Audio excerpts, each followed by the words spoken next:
یہاں پر سواد کے اوپر سین کو لکھا گیا ہے۔ اب یہاں پر سواد پڑھیں گے یا سین کو پڑھیں گے؟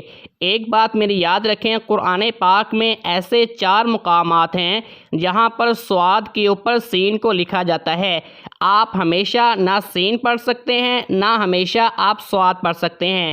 اب وہ 4 مقامات کون کون سے ہیں اور کہاں پر آپ نے سین پڑھنا ہے اور کہاں پر آپ نے سواد پڑھنا ہے؟ یہاں پر دیکھیں، سورۃ الاعراف کی آیت نمبر 69 میں سین پڑھیں گے، سورہ بقرہ کی آیت نمبر 245 میں سین پڑھیں گے، لیکن سورہ غاشیہ کی آیت نمبر 22 میں آپ سواد پڑھیں گے، اور سورہ طور کی آیت نمبر 37 میں آپ کے پاس آپشن ہے، آپ سواد بھی پڑھ سکتے ہیں اور سین کو بھی پڑھ سکتے ہیں۔ یہ جو مقام تھا یہ سورہ بقرہ کی آیت نمبر 245 میں، یہاں پر آپ سین کے ساتھ پڑھیں گے۔ وَيَبْسُطُ